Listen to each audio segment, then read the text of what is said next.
আমি আমার ন্যাম ফ্ল্যাটে থাকতাম। তার আগের দিন রাতেও আমার সঙ্গে যোগাযোগ ছিল ঊর্ধ্বতন আমাদের সবার সঙ্গে। আমার স্ত্রী বারবার বলছে যে ন্যাম ফ্ল্যাটে 6 নম্বর ভবনে কেউ নাই, শুধু আমরা ছাড়া। আমি তাকে ধমক দিয়েছি। আমার মেয়ে লন্ডনে ব্যারিস্টার, সে আমাকে বারবার ফোন করে বলছে যে পরিস্থিতি ভালো না, আপনি সরে যান। আমি আমার ওয়াইফকে ধমকাইয়ে টেলিভিশনটাকে বন্ধ করতে বলছি, যেগুলো দেখলে ট্রমাটাইজ হব। প্রধানমন্ত্রী যখন আসেন তখন নিশ্চয়ই তিনি ম্যানেজ করবেন, বা তিনি অবশ্যই এটাকে একটা পর্যায়ে নেবেন। রাত 12টা পর্যন্ত কিন্তু আমি যোগাযোগের মধ্যে ছিলাম। আমি বাসার থেকে বের হইনি। পরে জানলাম যে ওই 6 নম্বর ভবনে একমাত্র আমি ছাড়া আর কেউ নাই, সবাই চলে গেছে। সকালবেলা যখন মেসেজ পাচ্ছি যে অবস্থা খুবই বিপন্ন, তখন ন্যাম ফ্ল্যাটের সামনে মব এসে গেছে। ন্যাম ফ্ল্যাটের কেয়ারটেকাররা আমাকে বলতেছে, স্যার এখন বের হবেন না, আপনাদের খুঁজতেছে। এখানে একটা পিয়ন এসে আমাকে বলল, স্যার আপনার নাম ধরে আপনার বাসা খুঁজতেছে। তখন আমি বুঝতে পারলাম যে আমি যে এলাকার এমপি, সেই এলাকায় তো আমার প্রতিপক্ষ আছে, যেটা আপনি বুঝতে পারেন। তখন আমাকে বলা হলো যে আমি যেন ভিতর থেকে লাইট অফ করে দিয়ে থাকি। আমার ছেলে অস্ট্রেলিয়া থাকে, ব্যারিস্টার। সে আমাকে ফোন করে বলল যে আপনার বাসা ভেঙে ফেলা হবে, আপনি ভিতরে চেয়ার সোফা টোফা দিয়ে দরজার সামনে থাকেন। আমি সোফা টেনে আনতে পারি না, আমার শরীরে কুলায় না। এনে দরজা আটকে ফ্যান অফ করে দিলাম, লাইট অফ করে দিলাম। তখন প্রচন্ড ভাবে দরজায় লাথি হচ্ছে। আর তখন আমার একজন সিকিউরিটি ছিল, গানম্যান। সে আমাকে অনেক দূর থেকে বলতেছে, স্যার আপনার নাম ধরে খুঁজছে, আপনাকে খুঁজতেছে স্যার, আপনি কিন্তু ভেঙে যতক্ষণ না ঢোকে আপনি কোনোভাবে দরজা খুললেন না, আমার কাছে এদের অ্যাটিটিউড ভালো মনে হচ্ছে না। তা আমি ওরকম খুললাম না। তা আল্লাহর অশেষ রহমত যে নিচের থেকে স্টাফরা বলছে যে এখন খুঁজতে আসেন, ওরা তো কালকেই সব চলে গেছে এনে পালাইয়ে, এখানে কেউই নেই, সবাই চলে গেছে। তোরা বিভিন্ন ফ্ল্যাট ভেঙে ভিতরে ঢুকে দেখে কেউ নাই। তখন আমারটাকেও ধরে নিয়েছে যে হয়তো লক করা, ভিতরে কেউ নাই। এভাবে ওরা যখন উপর থেকে একটু নিচে নামলো, আমাদের ওই লিফট অফ করে দিছিল যারা কর্মচারী, এবং গোটা বিল্ডিং কে তারা ইলেকট্রিসিটি লেস করে দিল, এবং তারা বাইরে শো করলো যে আমরা এখন চলে যাব, স্টাফরা। অর্থাৎ ওরা যাতে বোঝে যে এই বিল্ডিং আর কেউ নাই। এবং আমাকে দূর থেকে আমার গানম্যান বলতেছে, স্যার আপনি সারা রাত থাকতে পারবেন না তো, ওখানে তো লাইটও থাকবে না, এখন ডোর আটকাইয়া মেইন যে গেট, ক্লপসেবল গেট, সেটাও আটকাই, কিন্তু স্টাফরা সব চলে যাচ্ছে। আর তারা এখন আর কারো ফোনও ধরতেছে না। আর যেহেতু মানুষ চতুর্পাশে আছে, ওরা ফোন ধরলে ওরাও অভিযুক্ত হতে পারে, আপনি বেরোয় যেতে পারতেছেন কিনা। তখন আল্লাহ, আমার মনে হয় আল্লাহর কুদরতি শক্তিতে একজন লোক আসলো। সে ছাত্রদের আন্দোলনের সঙ্গে ছিল, আমি তার নামটা তার নিরাপত্তার সাথে বলবো না। আমি নাকি এক সময় অন-11-এর সময় তার স্ত্রী আমার কাছে গেছিল তার মামলা নিয়ে, আমি তাকে সাহায্য করেছিলাম। সেই কৃতজ্ঞতায় সে জানতে পারছে যে এই বিল্ডিং আমি থাকি। সে উপরে আসছে। উপরে আসার পরে সে বারবার ফোন করতেছে, তা আমরা তো ফোন অফ করে রাখছি, ফোন ধরবো না। তখন আমার গানম্যানকে ফোন করছে, সে ফোন করা গানম্যান বলছে, স্যার আপনাকে উপকার করছিল এক ভদ্রলোককে, সে উপরে গেছে। তো এখন তো দেখি আমার উপায় নাই। তখন দরজাটা খুললাম। খোলার পরে আমি এবং আমার স্ত্রী সারা শরীর থেকে ঘর্মাক্ত অবস্থা। আমার স্ত্রী তখন বাথরুমের ভিতরে আটকা, এবং আমার ছেলের বউয়ের অর্নামেন্টস থেকে শুরু করে সব বাসার ভিতরে। তো বললো যে আপনাদের ড্রেস চেঞ্জ করেন, কোনো কিছু হাতে নিতে পারবেন না। তা আমি একটা গেঞ্জি, যেগুলো বাথরুম ব্যবসা ব্যবহার করো, ওইরকম একটা গেঞ্জি গায়ে দিলাম, আর পায়ে পন্স। ও আমাকে মাস্ক পরালো। মাস্ক পরাইয়ে বললো যে আপনি মাস্কটা পরার পর আমার ঘাড়ের উপর কাত হয়ে থাকবেন। আর আমার মিস্ট্রেসকে বললো যে ম্যাডাম আপনি কোনো ব্যাগও হাতে রাখবেন না, আপনি সাদি বলবেন যে উনি খুব অসুস্থ, ওনার ধরো, আপনাদের পরিচয় দিবেন না। এইভাবে হাঁটতে হাঁটতে নিচে নামালো, এবং নিচে নামাবার পরে 6 নম্বর ন্যাম ফ্ল্যাটের যিনি মসজিদের ইমাম, ওই ইমাম সামনে চলে আসছে, কারণ ও আমাকে দেখছে। তা আমি ওরে দূর থেকে ইশারা দিয়ে বললাম, ইমাম সাহেব সরেন সরেন। ইমাম সরতেছে না, কারণ সে মনে করতেছে আমাকে এখন এই মব বোধহয় ধরে নিয়ে যাচ্ছে। যেহেতু ইমামের সঙ্গে আমার একটা ভালো রিলেশন ছিল, তো ওই যে আমাকে নামাচ্ছে নিচে, ওর কাছে এসে ওই ফ্ল্যাটের 2জন পিয়ন চলে আসলো। পিয়নরা আমার দ্বারা আমার বাসায় মাঝে মধ্যে যেত, আমি একটু টিপস দিতাম। তাদের একটু দয়া হচ্ছে যে সবাই চলে গেছে, উনি জানেন নাই। এখন আমাকে যখন ওরা ধরে নামাচ্ছে, তখন ওরে জিজ্ঞেস করতেছে মবের লোকেরা যে উনি কে। সে বলছে, এই বেটা আমি নিজেও তো একজন সমন্বয়ক, উনিকে আমি চিনি না, উনি আসছিল এখানে কোন এমপির বাসায় বেড়াইতে চিকিৎসার জন্য। আর তখন আমার অবয়বটা একটু এলোমেলো অবস্থা ছিল, তা বেড়াইতে আসছে চিকিৎসার জন্য। তা আমার বলছে, আপনি কোথা থেকে আসছেন? তা আমি বললাম, পিরোজপুর থেকে। কার বাসায় আসছেন? আমাকে একটা অসত্য কথা বলতে হলো। তারপর কেন আসছেন? ও চিকিৎসার জন্য। আর উনিকে? তা বলে আমার ওয়াইফ। তা আমার ওয়াইফ ওইভাবে, সে তো ভীত সন্ত্রস্ত এবং কান্নাকাটি করতেছে, ওরা ওইভাবে তার ঘাড়ে আমি বাঁকা হয়ে আমাকে ওই মানিক মিয়া এভিনিউর ডিভাইডারের কাছে নিয়ে গেল। দূর থেকে আমি দেখতেছি আমার গানম্যান চলে আসতেছে, আমি তাকে ইশারা দিলাম যাতে না আসে। তখন ওই ছেলেদের ভিতরে একটি ছেলে, পরে তার আমি নাম জেনেছি, তার নিরাপত্তার সাথেও নামটা বলবো না, সেও জানতে পারতো না যে আমি ওই লোক। সে বললো যে উনি কোন হসপিটালে যাবে। তো ওই যে সমন্বয়ক ছিল ওই অঞ্চলের, সে বললো যে কোন হসপিটালে আপনার ডাক্তার দেখান। তা মুহূর্তের ভিতরে আমার মনে হলো যে আমরা বলি যে অ্যাপোলো হসপিটালে। তখন একটা সিএনজিতে ধরে এনে, সিএনজিতে লোক ছিল, নামাইয়ে সেই সিএনজিতে আমাকে উঠে দিয়ে বললো যে ডাইরেক্ট নিয়ে যাবা। তা আমি পথে ওই সিএনজির ভিতরে আমার স্ত্রীর ঘাড়ে মাথা রেখে ওইভাবে যাচ্ছি। আমরা কিন্তু বাসার থেকে কিছু নিয়ে বেরোতে পারিনি, ইভেন মোবাইল ফোন চশমাও নিয়ে বেরোতে পারিনি। আমরা চলে গেলাম অ্যাপোলোতে। অ্যাপোলোতে যাওয়ার পর এখন আমি তো সিএনজি ড্রাইভারকে টাকা দেওয়ার মতো অবস্থা আমার নাই। তো সেখানে যাওয়ার পরে অন্য একটা লোকের সাহায্য নিয়ে আমার পরিবারের এক সদস্য, একটি মেয়ে, তার সঙ্গে যোগাযোগ করলাম। যোগাযোগ করার পর সে দূর থেকে ক্যাজুয়াল ড্রেসে চলে আসছে। আসার পর আমাদের খুঁজে পাচ্ছে না, কারণ আমার তো ডিসগাইজে। তারপরে এক পর্যায়ে ওরে দেখার পর আমার ওয়াইফ ওকে ডেকে আনলো। ডেকে আনার পরে ও বললো আমাদের রিক্সায় ওঠেননি। রিক্সায় পর্দা টেনে এইভাবে তার বাসায় নিয়ে গেল। তার বাসায় থাকলাম 1 সপ্তাহ। 1 সপ্তাহ পরে শুনলাম যে এই বাসাটা আমাদের ফ্যামিলির বাসা, এটি অনেকে জানে। সেখান থেকে শিফট হয়ে আর একজন দূরবর্তী আত্মীয়র বাসায় গেলাম। সেই দূরবর্তী আত্মীয়র বাসায় বসুন্ধরা এলাকায়। সেখানে রুমের ভিতর থেকে বাইরে বের হতাম না, ওখানে থাকতাম। হঠাৎ করে একদিন আমার গেটে এসে বারবার, মানে যে ফ্ল্যাটে আমি থাকি সেই ফ্ল্যাটে মানে একজনের বাসায় একটা রুমে থাকি, সেই বাসায় এসে বারবার নক করতেছে এবং দরজা খুলতে বলতেছে। তা ওই বাসার যিনি মালিক, তিনি আমার অনেক দূরের আত্মীয়, আমার সঙ্গে আগে পরিচয় ছিল না। সে এসে বলতেছে যে একটা নাম বলতেছে যে এই নামে একটা লোক আসছে। তা বলে এই নামে ভালো করে শুনে আসুন তো। সে বলে আপনার উপজেলা ছাত্রলীগের সভাপতি তাপস চৌধুরী।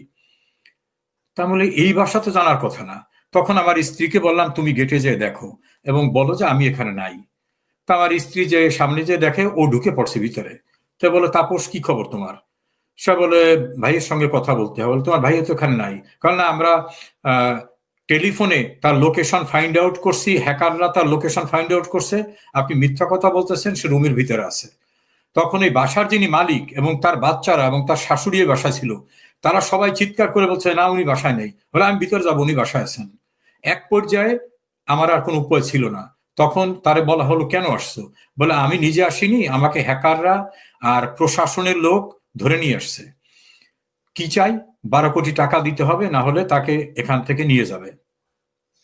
তো ওই সিচুয়েশনে তো আমার স্ত্রী বলতেছে যে আমরা আছি এখানে অসহায়ের মতো, বাসার থেকে বেরোইছি খালি হাতে, আমরা টাকা দেবো কোথার থেকে? এর ভিতরে আমার ভাইকে খবর দেওয়া হলো। আমার একটা ভাই চাকরি করে ব্যাংকে, ওকে নিয়ে আসা হলো। ও আসার পরে ও বললো যে আমি হাইয়েস্ট 10 লাখ টাকা দিতে পারবো, এর বাইরে আমার টাকা দেওয়ার সামর্থ্য নাই। তারা বলে কিসের 10 লাখ টাকা? এক পর্যায়ে 4 ঘন্টা দেন দরবারের পরে বললো 5 কোটি টাকা দেবেন, তাহলে ওনাকে ছাড়া হবে, না হলে নিয়ে যাবে। আমরা তো তখন বুঝতে বাকি থাকলো না যে এই অপহরণকারী দলের সঙ্গে আমার উপজেলা ছাত্রলীগের সভাপতি, যাকে আমি টাকা দিয়ে বানাইছি, সেই ছেলে টাকার লোভে তাদের সঙ্গে এক হয়ে গেছে এবং আমার উপজেলা এবং আমার জেলার বিএনপি জামাতের কিছু লোকদের সঙ্গে ঐক্যবদ্ধ হয়ে ও এখানে চলে আসছে। তখন একটা পর্যায়ে সবাই কান্নাকাটি করতেছে বাসায়, যারা আশ্রয় দিয়েছে তারাও, আর আমাদের তো টাকা দেওয়ার সামর্থ্য নাই। তখন আমি আমার স্ত্রীকে বলে বিদায় নিলাম যে আমার চেম্বারের জুনিয়র আছে, তাদেরকে বলো তারা যেন কোর্টে যায়, কারণ আমার তো এখন চলে যেতে হবে, উপায় নাই, টাকা দিতে পারতেছি না, এখানে থেকে কি করব। তা আমি নিচে নেমেই বললাম যে আমি থানায় যাব। কোন থানায় নেবা? সে থানায়। কারণ তখন আমার ছেলে বারবার মেসেজ করতেছিল যে আপনি কোনো অপরিচিত লোকের সাথে যাবেন না, প্রয়োজনে থানায় যাবেন, থানায় গেলে অন্তত আপনাকে কোর্টে নেবে। নিচে নামার সঙ্গে সঙ্গে আমাকে জোর করে আবার তারা লিফটের ভিতর ঢুকোচ্ছে, প্রচন্ড শক্তি প্রয়োগ করে লিফটের ভিতর ঢুকোচ্ছে, কারণ আমাকে তারা আটকায় রেখে টাকা আদায় করবে, থানায় তা নেওয়া টার্গেট না। তাই আমি বললাম তোমরা না বলছো যে প্রশাসনের লোক আছে, ডিবির লোক, তো তাদেরকে ডাকো, আমি এখান থেকে চলে যাব। বল না, আপনার বাসায় যেতে হবে, আপনার টাকা দিতে হবে। তখন আমি বুঝলাম যে আমি মবের হাতে পড়ে গেছি। এর ভিতরে মানে আমি আল্লাহর কাছে লাখো লাখো কোটি শুকরিয়া আদায় করি যে তার কুদরতি শক্তিতে হঠাৎ করে আমার একজন স্টাফ পিয়ন, সে মোটর সাইকেল নিয়ে আসছে, সে শুনছে আমাকে এনে ধরে নিয়ে যাচ্ছে বা এইরকম কিছু। আসার পরে আমার ভাই ওই যে তাপস ছাত্রলীগের সভাপতি, তার সঙ্গে যুদ্ধ করতেছে যে আমাকে জোর করে লিফটে উঠাবে। এক পর্যায়ে তাকে ফেলে দিয়ে পাড়ায় ধরছে, ধরে আমাকে বলছে আপনি মোটর সাইকেলে ওঠেন। তা আমি মোটর সাইকেলে উঠলাম। ওঠার পর ওই মোটর সাইকেল অন্য একজন ড্রাইভার, আমি তাকে চিনি না, সে স্টার্ট করলো এবং তখন মেইন গেট দেওয়া, গেট দ্রুত ভাঙার মতো করে খুলে সে জিগ জ্যাক হইতে আমাকে নিয়ে মুভ করলো। আর আমাদের পিছনে কিন্তু গাড়ি চলছে, যে গাড়িতে অপহরণকারীরা আসছে তারা কিন্তু গাড়ি তিনি মুভ করতেছে। তো ওই মোটর সাইকেল আরোহী এমন ভাবে মুভ করতেছে রাস্তার উল্টো দিক করতে করতে মোটামুটি একেবারে গ্রামীণ একটা এলাকায় নিয়ে গেল। আর আমাকে বললো যে আপনি শুধু আমার ঘাড়ের উপরে মাথা নুয়ে থাকবেন। এক পর্যায়ে ওর হেলমেটটা আমাকে দিল যে আপনি হেলমেট মাথায় রাখেন। এই করতে করতে আমাকে দূরবর্তী একটি জায়গায় নিয়ে গেল। ওই মবের লোকরা আবার ওই বাসার সামনে রয়েছে, তারা আমার স্ত্রীকে এবং আমার ভাইকে ধরবে, যে তারা পরিকল্পিতভাবে আমাকে এখান থেকে সরাই দিয়েছে। তা রাত 1টার সময় যখন ওরা ওখান থেকে চলে গেল, তখন আমার ওয়াইফকে সেই বাসার থেকে শিফট করা হলো এবং ভাইও অনেক ঝুঁকি নিয়েছে জীবনের। মানে কি বলবো, এই সময় কেউ ঝুঁকি নেয় না, আমার ভাই যে ঝুঁকিটা আমার জন্য নেছেন। তারপর আমার ওয়াইফকে রাতে আর এক বাসায় নিয়ে যাওয়া হলো। আর ওই বাসাওয়ালা যাদের বাসায় ছিলাম তাদেরকে উপর্যুপরি থ্রেট করা হলো যে তোমরা সাহায্য করছো ইত্যাদি ইত্যাদি। লাকিলি ওই বাসার নিচে সিসিটিভি ছিল। সমস্ত এই যে আমাকে নিয়ে জোর করতেছে, তুলতেছে, হামলা করতেছে, সমস্ত রেকর্ডটা আমরা সংগ্রহ করতে পেরেছি। আবার একইভাবে আমার নাজিরপুরের বাড়ি যখন ভাঙতেছে, লুট করতেছে, ট্রাকে উঠছে, সমস্ত তথ্যপত্র আগুন দিতেছে, উচ্ছ্বাস করতেছে, সব আমরা পেলাম। সেখান থেকে আমাকে যেখানে নিয়ে যাওয়া হলো, এক রাত সেখানে থাকলাম। তখন মনে হল যে দেশের কোথাও আমি নিরাপদ না, কারণ এত গোপনে আসছি, সেই জায়গাও আমি নিরাপদ না। তখন আল্লাহর উপর ভরসা রেখে কিছুটা ডিসগাইজ করলাম নিজের বডিকে। ডিসগাইজ করে আমার খুব ঘনিষ্ঠ এক বন্ধু, সাবেক একজন এমপি, সে রাজনীতি করে না, সে এবং আমার ভাই, এদের সাহায্য নিয়ে আমি অন্যের গাড়িতে মুভ করলাম। মুভ করে একটি সীমান্তে আসলাম। সেই সীমান্তে কিন্তু আমার কেউ নাই, কেউ আগের থেকেও কারোর সঙ্গে কোনো যোগাযোগ নাই। ওখানে আসার পরে যোগাযোগ করলাম যারা পারাপার করে তাদেরকে। তারা আগে টাকা না দিলে কিছুই করবে না, টাকা পয়সা তো কিছু নিয়ে আমি বের হতে পারিনি। তখন তাদের দয়া হয়েছিল বোধ হয়, দয়া হওয়ার পর আমাকে একটা বাগানের ভিতর ঢুকালো। সেখান থেকে বললো যে না, এখন এপারের ফোর্সটা আছে, ওপারে ফোর্সটা আছে, আপনাকে পানির ভিতরে নামতে হবে। একটা কর্দমাক্ত পুকুরের ভিতরে আমি 2.5 ঘন্টারও বেশি, বলা যেতে পারে 3.25 ঘন্টা, আমার গায়ে তখন পানির ভিতরে থাকা খারাপ খারাপ জিনিস লেগে যাচ্ছে। আর আমি যে তার কাটার বেড়া অতিক্রম করছি, আমার শরীর থেকে রক্ত বের হচ্ছে, সারা শরীর ছিঁড়ে ভেঙে গেছে।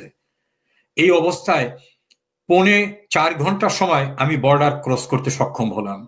ওপারে যোগাযোগ করে সেখান থেকে আমাকে একজনারা নিতে আসলো। মানে আমাকে যারা বর্ডার পর্যন্ত দিয়ে গেছিল তারা হয়তো কারোর সঙ্গে যোগাযোগ করছে। আমি তখন সারা শরীর আমার কাদা, এই যে পুকুর থেকে, গ্রামের পুকুরের ভিতর থেকে শুকাবার পরে মাছ ধরতে গিয়ে যেরকম কর্দমাক্ত অবস্থা থাকে, সেই অবস্থায় আমি উঠলাম। তখন একটা বাড়িতে গিয়ে তাদের টিউবওয়েলের নিচে আমি বসলাম, সেখানে তাদের লোকরা পানি চেপে দিল। সেখান থেকে একজনের বাসায় নিয়ে যাওয়া হলো। যে বাসায় নেওয়া হলো তারা বললো আপনার মুখে কানে সবখানে তো কাদা। তখন তাদের বাসায়, তিনি বাংলাদেশের একজন একসময় কর্মকর্তা ছিলেন, তার বাসায় সে দেখে অবাক হয়ে গেল যে আপনার চেহারা তো এরকম কোনদিন দেখিনি স্যার। তার বাথরুমে গিয়ে গোসল করলাম। গোসল করে বের হওয়ার পর সে বলছে না, আপনার সারা শরীর তো কাদা রয়ে গেছে, কারণ আমি হাত দিয়ে কাদাও সরাতে পারতেছি না, এমন অবস্থা। তো এখন আমি ওই প্যান্ট পরে বেরোইছি, তখন সে তার একটা লুঙ্গি দিল এবং তার একটা গেঞ্জি দিল। এই লুঙ্গি আর গেঞ্জি পরে তার লিভিং রুমে আসলাম। তখন সে বলে স্যার আপনার সারা মাথায়, কানে, উপরে এখানে কাদা রয়ে গেছে, আপনি আবার গোসল করেন। এইভাবে তার বাসায় বেশ কিছুদিন থেকে আমি তার কৃতজ্ঞতা শেষ করতে পারবো না, যে তার পরিবার এবং তার ঝুঁকি নিয়ে সে অনেকদিন তার বাসায় আমাকে রাখছে। সে যে স্থানে দাঁড়ানো, তার বাসায় কোনো বাইরের লোককে রাখার কথা না, সেন্সিটিভ মানুষ। তারপর সেখান থেকে আমি অনেক দূরে এসে আবার একজনের বাড়িতে থাকলাম, বাংলাদেশের এক নাগরিক যারা দিল্লিতে সেটেল হয়েছে, সরি কলকাতায় সেটেল হয়েছে। তার বাসা থেকে তারপর গেলাম কলকাতায়। কলকাতায় যাওয়ার পরে বাংলাদেশ থেকে আত্মীয় স্বজনের সাহায্য নিয়ে সেখানে থেকে কিছুদিন পরে দলের নেতা কর্মীদের সঙ্গে দেখা হলো। তারপরে বাংলাদেশে আমার বোন ভগ্নিপতির একজন কলিগ হিন্দু, সে পরে ইন্ডিয়া চলে গেছে, তার বাড়ি থেকে আশ্রয় নিলাম। তার বারান্দায় মানে যেখানে থাকছি সেসব জায়গায় থাকায় আমরা কোনোদিন অভ্যস্ত না। তারপর কৃতজ্ঞ সেই ভদ্রলোক এবং তার পুত্রবধূ, তার ছেলে, তার পরিবার আমাকে এত আন্তরিকতার সঙ্গে রেখেছেন। তারপর সেখান থেকে গেলাম মূল কলকাতায়। মূল কলকাতায় যাওয়ার পরে ধার উদ্ধার করে ওখানকার গভর্নমেন্টের সঙ্গে যোগাযোগ করে আমার পাসপোর্টে অ্যারাইভাল সিল নিয়ে, এক্সিটের পারমিশন নিয়ে তারপরে সেখান থেকে দেশের বাইরে আসতে সক্ষম হই। আমার কাছে স্বপ্নের মতো মনে হয় যে মৃত্যুর ভিতর থেকে বেঁচে আসছি, এবং প্রতিটা স্তরে মনে হয় যে আল্লাহ তার কুদরতি শক্তি দিয়ে আমাকে প্রতিটি জায়গায় অতিক্রম করিয়ে আনছেন।